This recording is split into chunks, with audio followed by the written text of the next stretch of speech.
নানতবী রহমতুল্লাহ আলাই বড় সাদা দিলের মানুষ ছিল, সহি মানুষ ছিল। গভীর রাত্রে উঠা শেষ রাতে তাহাজ্জুদ করে দোয়া করতেছে, আল্লাহ আমাকে 3 লাখ টাকার মালিক বানাও, আল্লাহ 3 লাখ টাকা আমার পকেটে ঢুকিয়ে দাও, আল্লাহ 3 লাখ টাকার মালিক আবারে বাড়ায় দাও। দোয়া করতেছে, দোয়া করতে করতে করতে করতে হয়রান পেরেশান হইয়া দোয়া বন্ধ করছে, মুনাজাত বন্ধ কইরা ওই যে নামাজের মুসল্লা হেলান দিয়ে শুয়ে পড়ছে, ঘুমাইছে গেছে। ঘুমের ঘরে স্বপ্ন দেখতেছে বিশাল এক ময়দান, বিশাল এক ময়দানে সুন্দর সুন্দর ঘর, সুন্দর সুন্দর বিল্ডিং বানাইয়া সাজায় সাজায় রেখে দিয়েছেন। তো ঘুমের ঘরে হজরত স্বপ্নে দেখতেছে, স্বপ্নে দেখে একটা ইট স্বর্ণের, একটা ইট রূপার এবং লেখা নিম প্লেটের লেখা, নাম লেখা দেখা যাইতেছে। তো আল্লামা ইয়াকুব নানতবী রহমতুল্লাহ আলাই তাকায় দেখতেছেন যে একটা জান্নাতের গেইটে হুজুরের নামও লেখা দেখা যাইতেছে। আর একটু জোরে বলেন না সুবহানাল্লাহ। জান্নাতের গেইটে নাম লেখা। আরে বুজুর্গদের স্বপ্ন, ওহির 46 ভাগের 1 ভাগ, জোরে সুবহানাল্লাহ আওয়াজ দিয়ে বলেন না। নবুয়াতের 46 ভাগের 1 ভাগ, নবুয়াতের 46 ভাগের 1 ভাগ হলো আল্লাহওয়ালাদের স্বপ্ন। সুবহানাল্লাহ সুবহানাল্লাহ। উনি দেখতেছে, দেখে বলে, ভাই এটা কার নামে? কয় ইয়াকুব নানতবীর নামে। কয় একটা চাবিটা দেও না, ভিতরে ঢুকি। কয় না, এখন ঢুকার ক্ষমতা নেই। আপনার কি মরণ হয়েছে? কয় না, আমার তো মরণ হয় নাই। কয় তাইলে এই জান্নাত আপনাকে দেওয়া যাইব না। কয় একটু ঘুরাই ঘুরাই দেখাইবানি? কয় হ্যাঁ দেখানো যায়। তখন দেখে 3টা কর্নারে গিয়ে দেখে বিল্ডিং বড় সুন্দর, একটা জায়গাতে গিয়ে দেখে জায়গাটা অন্ধকার, জায়গাটা অন্ধকার, মেঘাচ্ছন্ন হয়ে আছে, অন্ধকার হয়ে আছে। ইয়াকুব নানতবী স্বপ্নের ভিতরেই বলে, ভাই এই জায়গাটা অন্ধকার কেন? যারা দেখাইতেছে ঘুরাই ঘুরায় বলে, হজরত এইখানে একটা টাইলস লাগানো ছিল, এই টাইলসটা খুইলা নিচে পড়ে গেছে, এই জন্য জায়গাটা অন্ধকার হয়ে গেছে। কয় টাইলস খুললো কেন? কয় এক একটা টাইলসের দাম 3 লাখ টাকা। আর একটু জোরে কর না সুবহানাল্লাহ। কয় এক একটা টাইলসের দাম 3 লাখ টাকা। দুনিয়া নেবেন না আখিরাত নেবেন বলেন? দুনিয়া না আখিরাত নেবেন বলেন?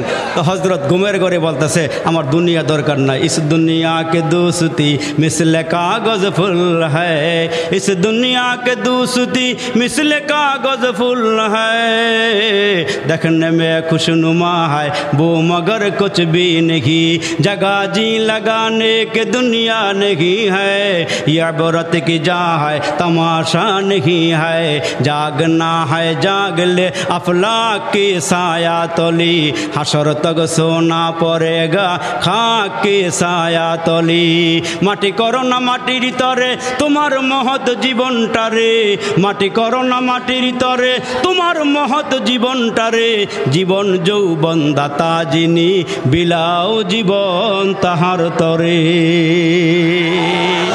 এই জন্য তো একদিন বড় পীর আব্দুল কাদের জিলানী রহমতুল্লাহ আলাই রাস্তা দিয়ে হাঁটিয়ে হাঁটিয়ে যায়। এমন সময় একজন বৃদ্ধা মহিলার সামনে দাঁড়ায়া হজরতকে ডাক দেয়, কে ওগো আল্লাহর বান্দা, এই আল্লাহর বান্দা বড় পীর আব্দুল কাদের, তোমার দিকে তাকাইয়া আমার একটা প্রশ্ন মনে হয়ে গেছে। কয় কি প্রশ্ন বলো? বড় পীরকে ডাক দিয়া বলি, প্রশ্নটা হইল, কয় প্রশ্নটা হইল, এরে আল্লাহর বান্দা আব্দুল কাদের, কয় তোমার মুখেও দাঁড়িয়ে আছি আর আমার বাড়িতে একটা ছাগল আছে, ছাগলের মুখের মধ্যেও দাঁড়িয়ে আছি।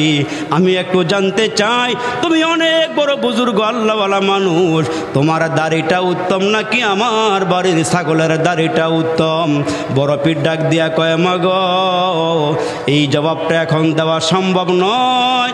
যেদিন দুনিয়া থেকে বিদায় হয়ে যাব, আমি যদি ঈমান নিয়ে মরতে পারি তোমার ছাগলের দাড়ি থেকে আমার দাড়ি উত্তম, আর যদি আমি ঈমান নিয়ে মরতে না পারি তাহলে তোমার বাড়ির ছাগলের দাড়ির থেকে আমার দাড়ি অনুত্তম, কারণ ওই ছাগলের জান্নাত জাহান্নাম কোনো কিছুই নাই, ওই ছাগলের জান্নাত জাহান্নাম কোনো কিছুই নাই। আমি যদি ঈমান নিয়ে যেতে পারি তাহলে আল্লাহর জান্নাতের ফয়সালা হবে, আর ঈমান নিয়ে যেতে না পারলে আল্লাহর জান্নাতের ফয়সালা হবে না। এরে আল্লাহর বান্দি, আমি বলতে পারবো না তোমার ঘরের ছাগলের দাড়ি উত্তম না আমার দাড়ি উত্তম। এরা গভীর রাত্রে উঠা উঠা দোয়া করছে, আল্লাহ এ মালিক মরণ দিবা, আল্লাহ মদিনাতে মরণ দিও, আল্লাহ রওজার কিনারায় যেন আমার কবর হয়, আল্লাহর নবীর রওজার মধ্যে আল্লাহর পক্ষ থেকে রহমত নাজিল হইলি, পাশাপাশি থাকলে আমিও কিছু রহমত আল্লাহর নবীর পক্ষ থেকে পেয়ে যাব। বিশ্ব বিশ্ব নবী রহমতের নবী দুইটা হাত উপরের দিকে বাড়াইয়া এক হাতের আঙ্গুলগুলো আরেক হাতের আঙ্গুলের ভিতরে ঢুকাইয়া ডাক দিয়া কয় সাহাবীরা দেখো, যখন মুর্দা ব্যক্তিকে কবরে শোয়াইয়া দেওয়া হয় এই বান্দার চোখের দৃষ্টি যত দূর যায় তত দূর পর্যন্ত কবরের দুইটা পার চলিয়া যায়। কবরের দুইটা পার চোখের দৃষ্টির শেষ সীমানা পর্যন্ত চলিয়া যায়। ওইখান থেকে ফুল স্পিরিটে যখন আসতে শুরু করে আমার নবী ডাক দিয়া কবরের দুইটা পার ফুল স্পিরিটে আসতেছে দুইটা কবরের পার আসতে আসতে আমার নবী ডাক দিয়া কয় সাহাবীরা রে, এক হাতের আঙ্গুল গুলো আরেক হাতের আঙ্গুলের ভিতরে যেমনে ঢুকিয়া যায়, এ আমার মুসলমান বাবাজিরা রে, এক হাতের আঙ্গুল যেমন আরেক হাতের আঙ্গুলের ভিতরে ঢুকিয়া যায় কবরের দুইটা পার ওই বান্দাকে এমন করে আঘাত করতে থাকি কবরের পার দুইটা একত্রিত হইয়া বান্দারে মিশাইয়া ফেলে এক পাশের পাজরের হাড়গুলো আরেক পাশের পাজরের ভিতরে যখন ঢুকিয়া যায় হাড়গুলো টুকরা টুকরা হইয়া যায়, চূর্ণ বিচূর্ণ হয়ে যায়, কটমট আওয়াজ শুরু হয়ে যায়। এই জন্য আমার নবী ডাক দিয়ে বলেন কবর হফরাতুম মিন হফারিন্নার, কবরটা কাহারও জন্যে জাহান্নামের গর্ত হয়ে যায়। রওজাতুম মিন রিয়াজিল জান্নাহ, আবার এই কবরটা কাহারও জন্য জান্নাতের বাগান হয়ে যায়। চিৎকার দিয়ে বলেন আল্লাহু আকবার। এজন্য মুসলমান ভাইরা চারটা ঘাটির মধ্যে একটা ঘাটি হইল মরণ। যার জীবন যেমন চালাইবা তার মরণটা তেমন হবে। কেউ হাসতে হাসতে কবরে যায়, আনতাল্লাযী ওয়ালাদাতকা উম্মুকা বাকিয়ান ওয়ান্নাসু হাকুনা মাসরুরা ফাজহাদ লিনাফসিকা ইয ইয়াকুনা বাকিয়ান ফাজহাদ লিনাফসিকা ইয ইয়াকুনা বাকিয়ান ফি ইয়াউমি মাউতিকা দাহিকা ওয়া মাসরুরা। ভালো করে শোনেন, প্রথম যেদিন তুমি এসেছিলে ভাবে কেঁদেছিলে তুমি একা, হেসেছিল সবই, এমন জীবন কর হে গঠন, মরিলেও হাসিবে তুমি কাঁদিবে ভুবন। যখন আল্লাহওয়ালা মানুষগুলো দুনিয়ার থেকে বিদায় হয়ে যায় ওই লোকগুলো যেখানে সেজদা দিয়েছিল ওই জায়গাগুলো কাঁদে। যেই জায়গা দিয়ে তার আমলগুলো উপরের দিকে গেছে ওই জায়গাগুলো তার জন্য কাঁদি। বাংলার জমিন থেকে কিছু উজ্জ্বল নক্ষত্র বিদায় হয়ে গেছে, যেমন মুসলমান বাইরে চরমনার হুজুর ফজলুল করিম রহমাতুল্লাহ আলাই, ইসহাক রহমাতুল্লাহ আলাই, উজানের কারি সাহেব রহমাতুল্লাহ আলাই, ওই যে হাবিবজি হুজুর রহমাতুল্লাহ আলাই, মুফতি আমিনী রহমাতুল্লাহ আলাই, শাইখুল হাদিস আল্লামা আজিজুল হক রহমাতুল্লাহ আলাই, যারা বড় বড় বুজুর্গ দুনিয়ার থেকে বিদায় হয়ে গেছে, দেখবেন আকাশটা মেঘাচ্ছন্ন হয়ে গেছে। তারা দুনিয়ার থেকে বিদায় হয়ে গেলে আসমানও কাঁদে, জমিনও কাঁদে, ওই জায়গাগুলো কাঁদে। যেই জায়গার মধ্যে বান্দা জীবদ্দশায় মাওলাকে সেজদা দিয়েছিল। এই জন্য মুরব্বীরা কয় এমন জীবন করো হে গঠন, মরিলেও হাসিবে তুমি কাঁদিবে ভুবন। এই জন্য যার চলনটা সুন্দর হবে তার মরণ সুন্দর হবে। ওই আসমানের মালিক, জমিনের মালিক, কুল কায়নাতের মালিক আল্লাহ ডেকে ডেকে বলেন বান্দা তোমার আমি যা নিষেধ করেছি তা করিও না, বান্দা যা করার জন্য আদেশ করেছি আমি তা করো। তোমাদেরকে 5 ওয়াক্ত নামাজের হুকুম দিলাম, যত সময় 5 ওয়াক্ত নামাজ আদায় করো। এরে বান্দা রমজান মাসের রোজাগুলো রাখো, যাকাত ফরজ হইলে যাকাত দিও, বান্দা হজ ফরজ হইলে হজ করিও, হালালকে হালাল জানিও, হারামকে হারাম জানিয়া চলাফেরা করবা। জমিনে এমন করে চলাফেরা করবা জমিনের মধ্যে নম্র হইয়া ভদ্র হইয়া চলাফেরা করবা, জমিন যেন তোমার জন্য মাওলার দরবারে দোয়া করি। আর ওই মানুষের জন্য জমিন ডেকে ডেকে বলে আল্লাহ এই নাফরমানের গুনাহ আমি আর সহ্য করতে পারি না। আল্লাহ রে গুনাহ করতে করতে মাওলা সে আসমান বরাবর করে ফেলেছে, আল্লাহ জমিন বরাবর করে ফেলেছে, আমার একটু হুকুম দাও আমি দুইটা বাঘ হয়ে যাই, তারে ভালো করে ধরি, আমি তারে ডাবাইয়া দিই, তারে শেষ করে দিই। আমার আল্লাহ ডেকে ডেকে বলে জমিন তারে এখন ধরার দরকার নাই, সে হচ্ছে আমার পেয়ারা নবীর উম্মত। আমার নবী শেষ মুহূর্তে ইন্তেকালের আগে জমিনের মধ্যে বিছানার মধ্যে শুয়া শুয়া কাঁদে আর বলে আল্লাহ আমি যেই কয়দিন দুনিয়াতে ছিলাম উম্মতের জন্য আমি কোনোদিন পেটটা ভরিয়া খানাও খাই নাই, যে উম্মতের জন্য আমি রাতের বেলা ভালো করে ঘুমায়ও নাই। আম্মা জান আয়েশা সিদ্দিকা বলেন যখন রসুল আমার ঘরে আসছি, আমার যখন শেষ রাতে ঘুম ভাঙ্গা গেছে, আমি তাকাইয়া দেখি বিশ্ব নবী আসমানের দিকে তাকাইয়া আছে, নবীজির দুইটা চোখের কিনারায় পানি জমে আছে। মাঝে মাঝে আবার নবীরে জিজ্ঞেস করি আল্লাহর নবী আমার বয়স অল্প, আমি কি আপনাকে দুঃখ দেই নাকি আপনার মনে কষ্ট দেই নাকি? কয় কেন গো আয়েশা কি হয়েছে বলো? আয়েশা ডাক দিয়া কয় নবীজি যখনই আপনার আমার ঘরে আসেন তাকাইয়া দেখি আপনি ঘুমান লাগো নবীজি, আসমানের দিকে তাকাইয়া তাকের চোখের কোলায় পানি। ওগো নবী আপনি কি আমার ব্যবহারে কি অসন্তুষ্ট নাকি? আপনি আমার ব্যবহারে কোনোদিন কষ্ট পাইছিল নাকি? আমার নবী ডাক দিয়ে আয়েশা রে তোমার ব্যবহারে আমি খুশি, তুমি আমারে মনে কোনো কষ্ট দেও নাই। এরে আয়েশা আমি ওই দিন থেকে ঘুমাইতে পারি না, ওই দিন থেকে ঘুমাইতে পারি না যেদিন জিবরাইল আমিন আমার কাছে আয়েশা সালাম দিয়া বলছিল আল্লাহর নবী গো জাহান্নামের মধ্যে আপনার একটা উম্মত আগুনে জ্বলবে, জাহান্নামের একটা অংশী আপনার উম্মতেরাও জ্বলবে। জাহান্নাম এত বড় কঠিন জায়গা রে মুসলমান,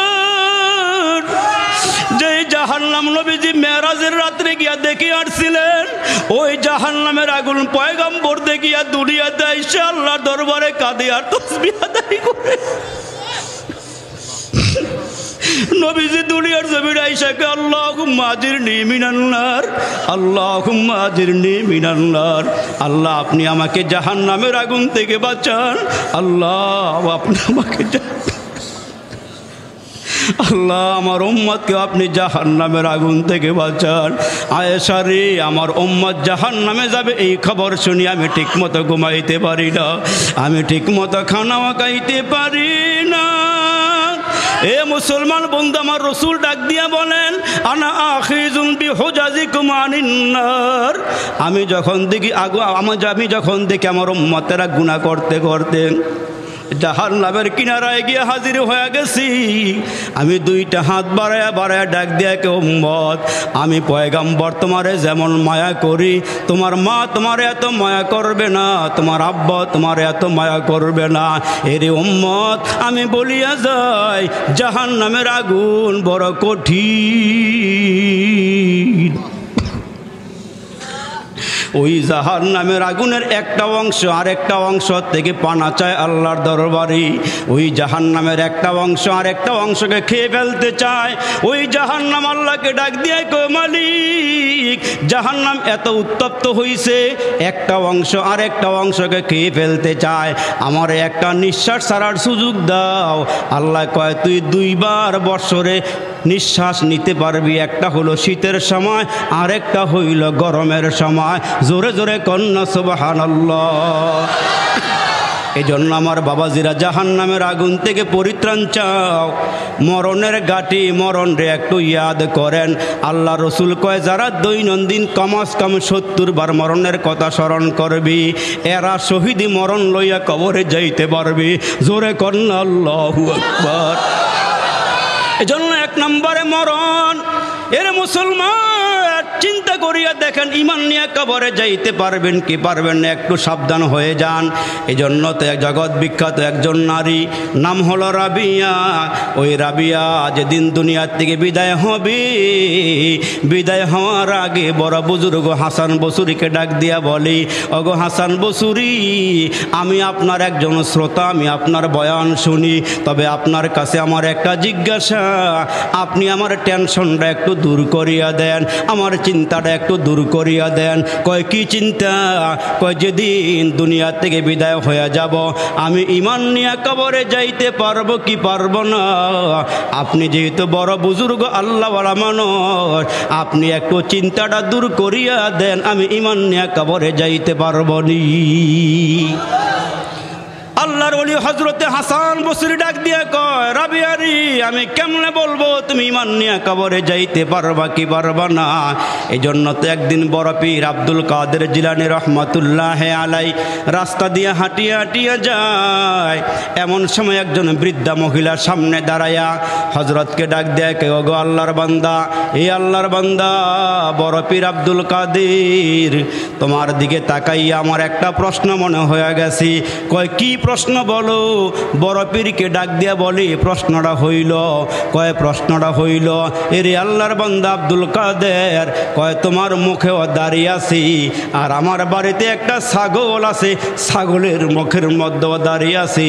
আমি একটু জানতে চাই, তুমি অনেক বড় বুজুর্গ আল্লাহওয়ালা মানুষ, তোমার দাড়িটা উত্তম নাকি আমার বাড়ির ছাগলের দাড়িটা উত্তম? বড় পীর ডাক দিয়া কয়, মাগ এই জবাবটা এখন দেওয়া সম্ভব নয়। যেদিন দুনিয়া থেকে বিদায় হয়ে যাব আমি যদি ঈমান নিয়ে মরতে পারি তোমার ছাগলের দাড়ির থেকে আমার দাড়ি উত্তম, আর যদি আমি ঈমান নিয়ে মরতে না পারি তাহলে তোমার বাড়ির ছাগলের দাড়ির থেকে আমার দাড়ি অনুত্তম, কারণ ওই ছাগলের জান্নাত জাহান্নাম কোনো কিছুই নাই। ওই ছাগলের জান্নাত জাহান্নাম কোনো কিছুই নাই।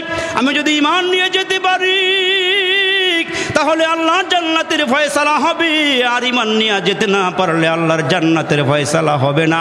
এরে আল্লাহর বান্দি আমি বলতে পারবো না তোমার ঘরের ছাগলের দাড়ি উত্তম না আমার দাড়ি উত্তম।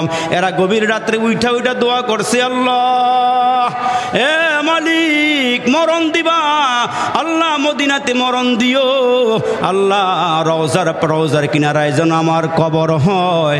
আল্লাহর নবীর রওজার মধ্যে আল্লাহর পক্ষ থেকে রহমত নাজিল হইলি, পাশাপাশি থাকলে আমিও কিছু রহমত আল্লাহর নবীর পক্ষ থেকে পেয়ে যাব।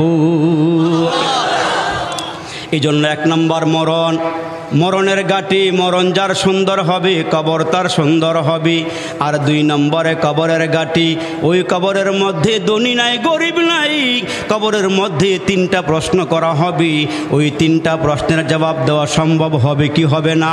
একটু মুসলমান চিন্তা করেন, আল্লাহ পাক প্রশ্ন ফাঁস করে দিয়েছেন, বান্দা ভালো করলে জবাব দিতে পারবা, আর ভালো না করলে জবাব দিতে পারবা না। এখন আপনি হিসাব মিলাইয়া যান, ভালো কর্ম করবেন না খারাপ কর্ম করবেন?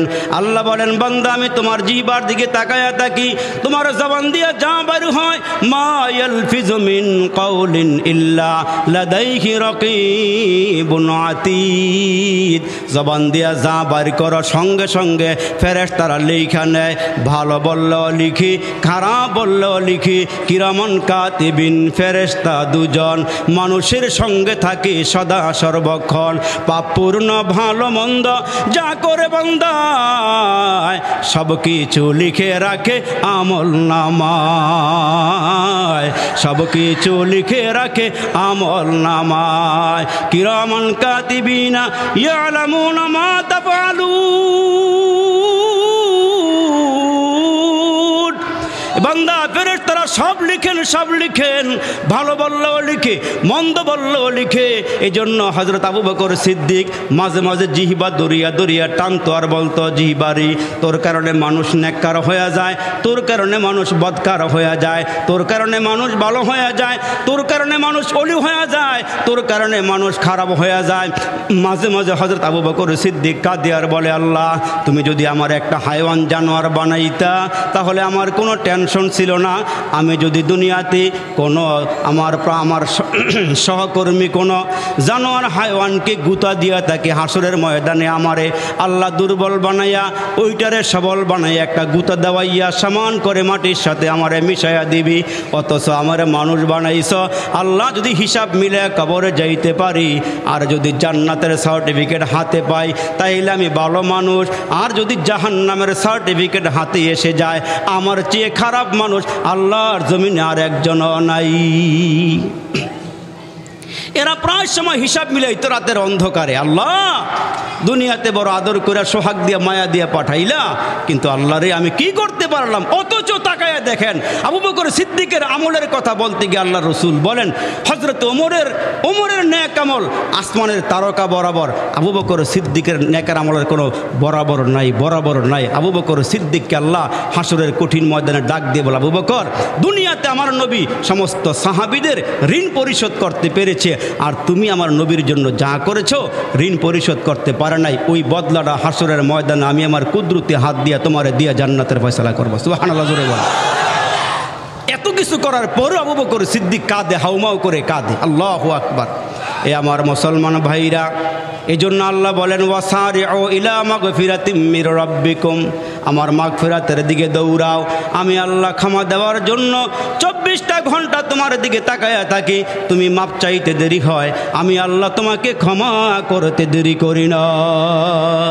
কিন্তু আমরা নামাজ পড়ি আর না পড়ি, আল্লাহরে ডাকি আর না ডাকি, চাবার জোরে আমরা মাঝে মাঝে বলি হুজুর নামাজ পড়ি আর না পড়ি, বুকে থাপ্পড় দিয়ে বলে হুজুর নামাজ পড়ি আর না পড়ি আমার ঈমান শক্ত আছে। এই মানুষ দুনিয়াতে নাই, মনে হয় নাই, নামাজের ধারেও না, অথচ বুকে থাপ্পড় দিয়ে হুজুর নামাজ পড়ি আর না পড়ি ঈমান শক্ত আছে। এই জন্য আল্লাহ বলেন হাসরের কঠিন ময়দানে দল হবে দুইটা, ফারিকুন ফিল জান্নাতি ওয়া ফারিকুন ফিস সাঈর, একটা দল হবে জান্নাতি, আরেকটা দল হবে জাহান্নামী। আসহাবুল ইয়ামিন মা আসহাবুল ইয়ামিন ও আসহাবুশ শিমালি মা আসহাবুশ শিমাল, এক দল হবে জান্নাতি মানুষ, আরেক দল হবে জাহান্নামী মানুষ। আল্লাহু আকবার। একটু হিসাব মিলাইয়া যান আপনি কোন দলে দাঁড়াইবেন। আল্লাহ বলেন আমতাজুল ইয়াওমা আইয়ুহাল মুজরিমুন, হাসরের ময়দানে নেককার এবং বদকার আলাদা হয়ে যাবে। ওই দিন আল্লাহ সুবহানাহু ওয়া তাআলাকে যারা দুনিয়াতে মহব্বত করেছে, যারা আল্লাহকে ভালোবেসেছে, আল্লাহ বলেন আমার নেক নজরে এরা থাকবে, আর এরা নেক নজরে থাকলে পরে এরাই আল্লাহ পাকের জান্নাতের নিয়ামত ভোগ করবে। এই জন্য আল্লাহ বলেন আমি যেমন বড় আমার জান্নাতও তেমন বড়। আমি আবু লাহাবের জন্য জান্নাত বানাইছি, আবু জাহেলের জন্য জান্নাত বানাইছি, উতবা সাইবা নমরুদ কারুন হামান যত কাফের বেদিন আছে সবার নামে জান্নাত বরাদ্দ আছে। অথচ আল্লাহ পাক ডাক দিয়ে বলেন সবাই কিন্তু আমার নিকট থেকে জান্নাত নিতে পারবে না, সবাই জান্নাত পাবেও না। জান্নাত কারা পাবে? কয় জান্নাত তারাই পাবে, কয় লা ইলাহা ইল্লাল্লাহর সার্টিফিকেটটা যার কাছে থাকবে সেই জান্নাতে যাবে। জোরে কোন সুবহানাল্লাহ। সে জান্নাতে যাবে যার কাছে এই কালিমার সার্টিফিকেট থাকবে, লা ইলাহা ইল্লাল্লাহ মুহাম্মাদুর রাসূলুল্লাহি সাল্লাল্লাহু আলাইহি ওয়াসাল্লাম। এই জন্য এই কালিমাওয়ালা মানুষের দাম কত জানেন? এই কালিমাওয়ালা মানুষের কথাটা বলে ইনশাল্লাহ আমি আমার আলোচনা শেষ করে দিব। যেদিন আপনার আমার সামনে মালাকুল মউত দাঁড়াবে, একটু খেয়াল করে শোনেন, যেদিন আপনার আমার সামনে মালাকুল মউত দাঁড়াবে, প্রথম ঢুকবে মুখ দিয়ে, এখান দিয়ে রুহুটা বের করতে চাবে, তখন মুখটা বলবে, জবানটা বলবে এ মালাকুল মউত এই দিক দিয়ে আসিও না, এই দিক দিয়ে রুহুটা বের করিও না। তখন বলবে মালাকুল মউত কেন এখান দিয়ে আসবো না? এই বান্দাটা মাহফিলে আইসা মসজিদে গিয়ে দোকানে বইসা রাস্তাঘাটে চলতে গিয়া আল্লাহর তসবিহগুলো আদায় করেছে। আর একটু জোরে বলেন না সুবহানাল্লাহ। বান্দা জবান দিয়ে সুবহানাল্লাহ বলেছে, আলহামদুলিল্লাহ বলেছে, আল্লাহু আকবার বলেছে, কোরআন তেলাওয়াত করেছে, ভালো ভালো কথা বলেছে। এইখান দিয়ে আইসো না। মালাকুল মউত থমকে দাঁড়িয়ে গিয়ে বলবে কোন দিক দিয়ে যাব? তখন কানের কাছে আসবে, এইখান দিয়ে রুহুটা বের করতে চাবে, তখন কান ডেকে বলবে এইখান দিয়ে আইসো না। কারণটা কি জানো? এই বান্দা নিজে কোরআন শরীফ পড়তে পারে নাই, কিন্তু আরেকজনের জবান দিয়ে সে কোরআন তেলাওয়াত শুনেছিল। এই বান্দা কান দিয়ে ভালো ভালো কথাগুলো শুনেছিল, এইখান দিয়ে আইসো না। মালাকুল মউত দাঁড়ায় বলবে কোন দিক দিয়ে যাব? তখন মালাকুল মউত আসবে চোখের দিক দিয়া রুহুটা বের করার জন্য। দুইটা চোখের সামনে আসলে পরে চোখ বলবে এইখান দিয়ে আইসো না। কয় কেন এইখান দিয়ে আসুন না? বান্দা এই চোখ দিয়া দেখা কোরআন তেলাওয়াত করছিল, কোরআন শরীফ পড়ছিল, এইখান দিয়ে আইসো না। যত ভালো কাজ করছেন ওই ভালো কাজের অজুহাত দিয়ে চোখ বলবে এইখান দিয়ে আসিও না।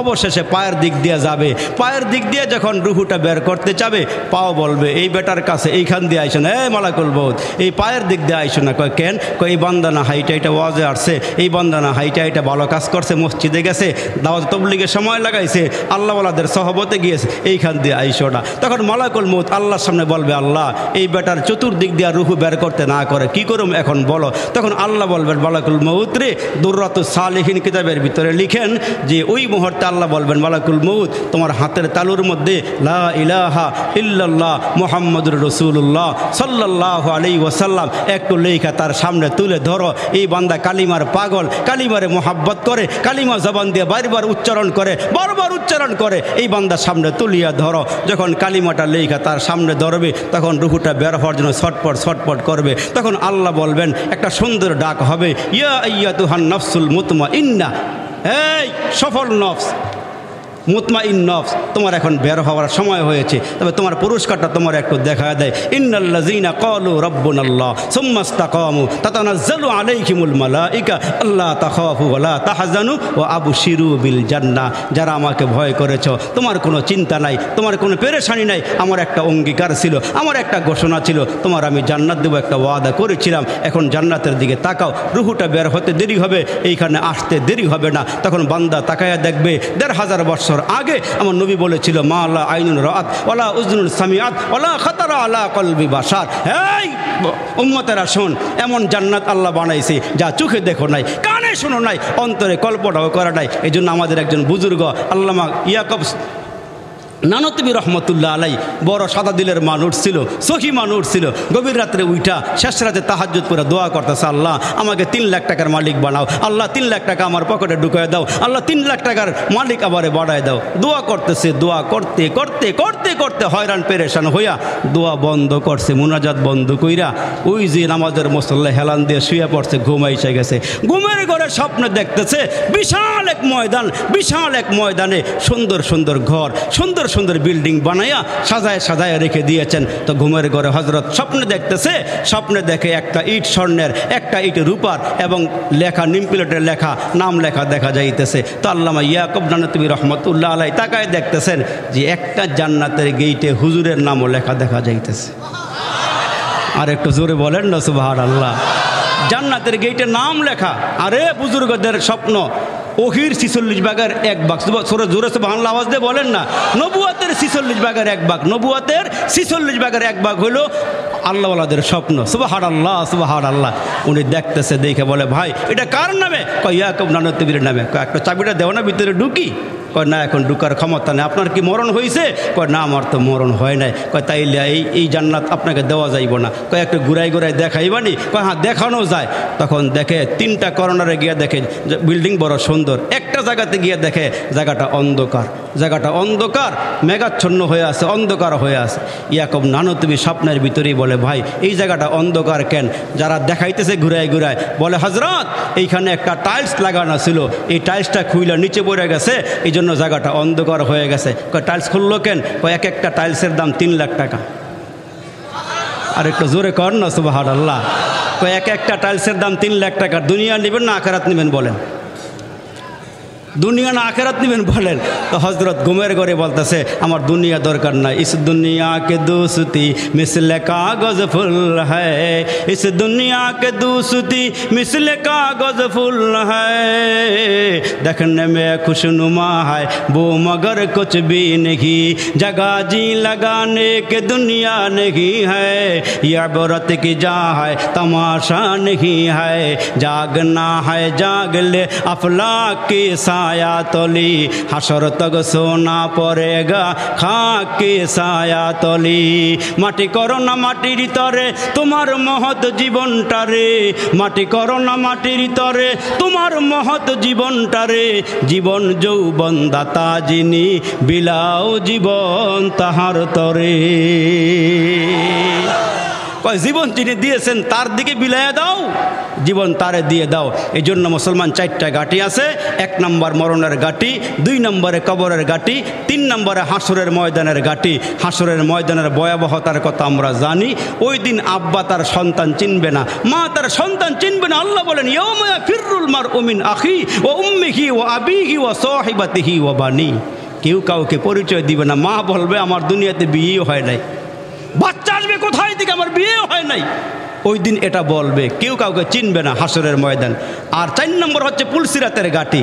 যে পুলসিরাতের কথা আমরা শুনি, চুলের চেয়ে চিকুন হবে, হীরার চেয়ে দাঁড় হবে, 30,000 বছরের রাস্তা হবে। ওই ব্রিজটা সোজা উপরের দিকে উঠবে 10,000 বছরের রাস্তা, আবার নিচের দিকে নামবে 10,000 বছরের রাস্তা, আবার ডাউন হবে, আঁকাবাঁকা পথ হবে 10,000 বছরের রাস্তা।